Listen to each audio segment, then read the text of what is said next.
Hey everyone, the Wagon Wheel of Wisdom here. Please like, share, and subscribe, and hit the bell notifications down below if you haven't already. Good morning, folks, and welcome back to another episode of the Wagon Wheel of Wisdom. I am Kevin, your host. Behind me, as usual, is the beautiful wagon wheel, and hopefully still a little wisdom up inside of here. This morning, I'm going to talk a little bit about can you be friends with the Divine Masculine while going through this journey? And again, I can't stress this enough how I'm only speaking through my experience with this, but I believe the honest answer to this question is no, you cannot. The reason I have come to that conclusion, and if you were to talk to me early on when this first started, I would have probably disagreed with you and would have done anything in my power to have any sort of contact with my ex, as she has completely ghosted me at this point in time, no contact whatsoever. But what I realized was what a gift that actually is. Now, if I were to try to remain in some sort of friendship with her, knowing how my energy used to be, I'm pretty certain, if not 100% confident, that I would have just been incredibly needy, trying to look for different angles to get her to come meet me someplace.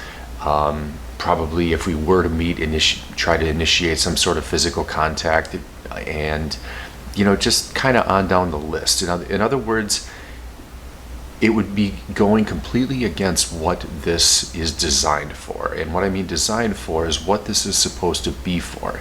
And this is supposed to be a separation for both of you to really go to work on yourselves and become the greatest version of yourselves. In fact, I am under the firm belief that this is a destined awakening that was in the cards long ago, before we came here, and it was necessary to be separated from your twin. And if you read basically all of the literature out there, the separation phase is a must. It had to come about this way. And the other aspect of this is, could we be friends?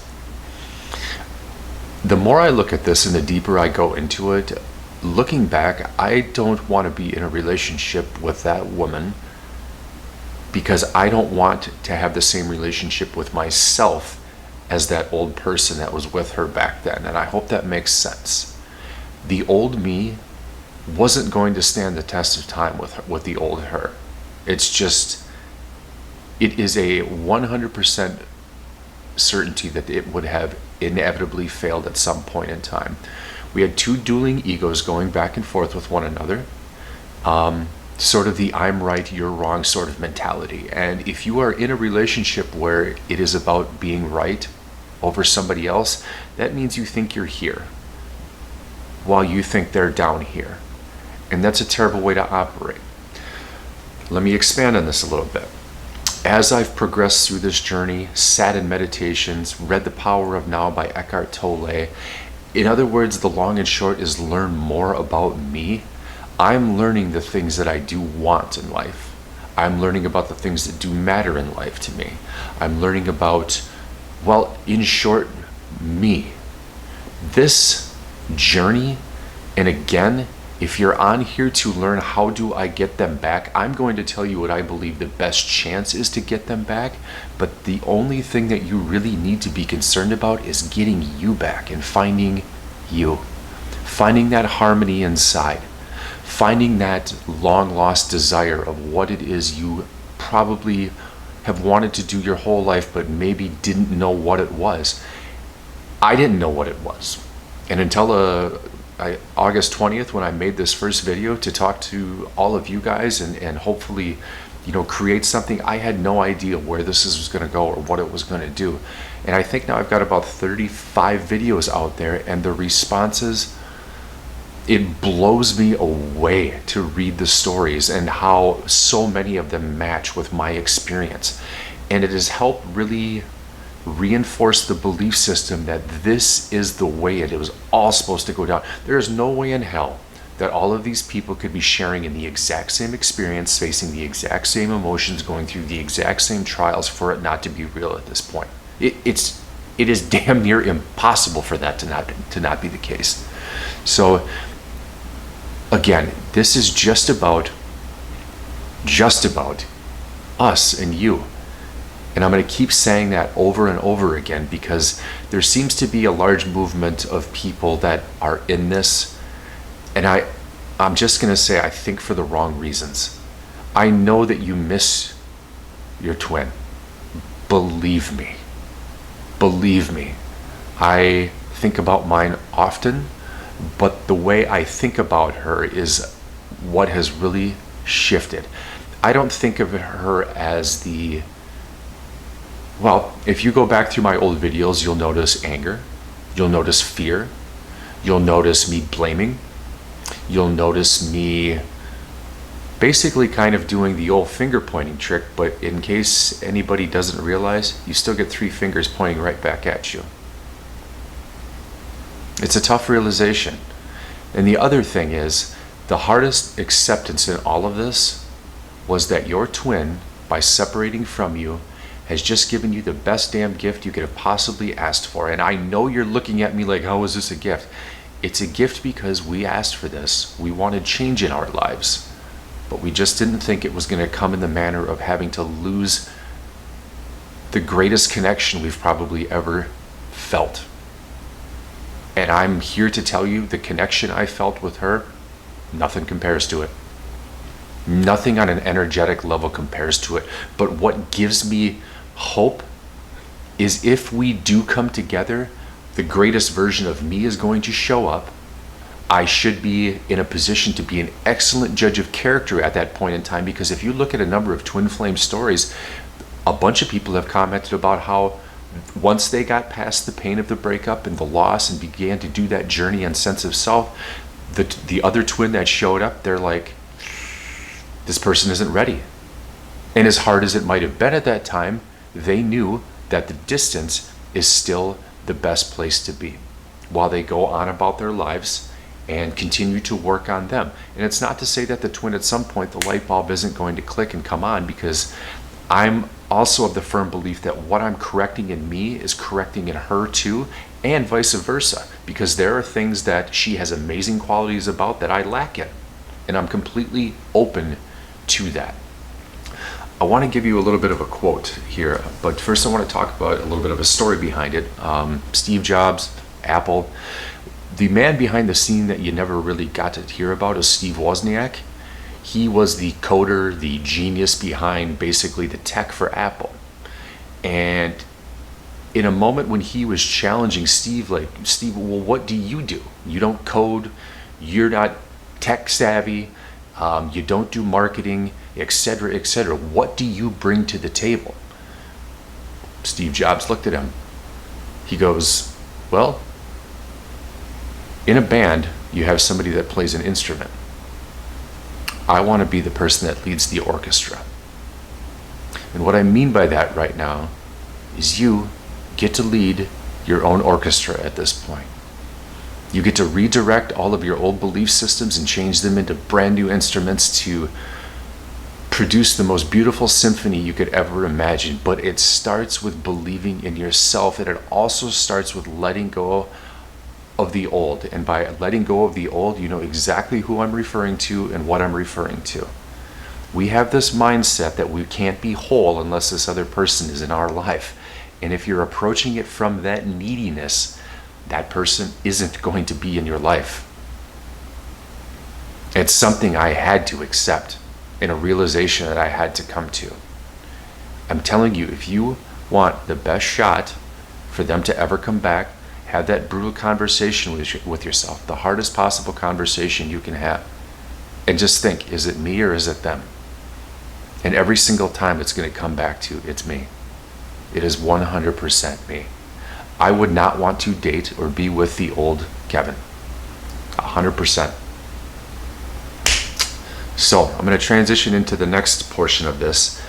And this is going to go to a different level, and it's because I want to talk about the physical symptoms I've been feeling, sort of the different pains while going through this. And if my homework is done correctly, it is talking about the chakra activation. I've got a little chart that I just had to go grab, and I want to talk about 3 specific areas in my body where I've just been feeling intense pain. ever since this breakup. The first one is in the solar plexus chakra.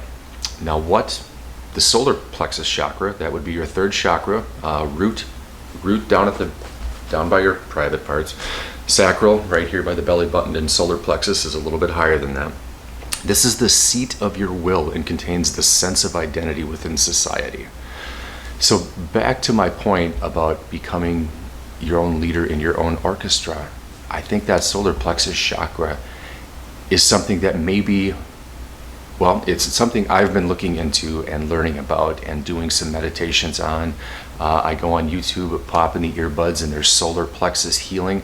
If you just sit there and concentrate on that area, that pain, at least in my body, has dissipated. And it's not that it doesn't return, but in that moment, it's helped dissipate. And the more I heal that, the more confident I become in front of this camera. I don't know, could be a coincidence, but again, I'm not a big believer in those. I really think this is maybe something you should give a shot to. The other area where the extreme pain has been, it's been around my heart.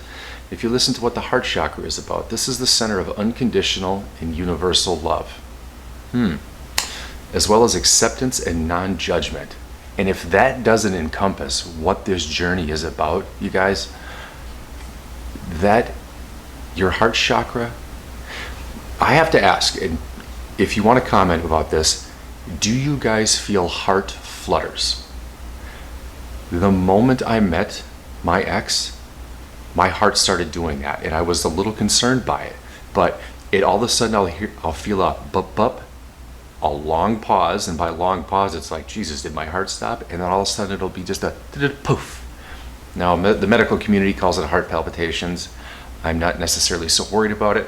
However, if I do drop over dead from a heart attack, I guess I was wrong. However, it doesn't feel like anything like that. It's like this fluttering is like sending out these love vibes, and it's amazing. And like I said, I never felt it before until I was around my twin. And it still happens when I think about her. It's an incredible thing. So I'm going to read this again. The center of unconditional, universal love, as well as acceptance and non-judgment. You guys, it's just about this whole thing. This whole thing is accepting yourself, forgiving yourself for the past that you had no control over, accepting who you are, and expressing your universal love within inside of you and watching that echo out into the world.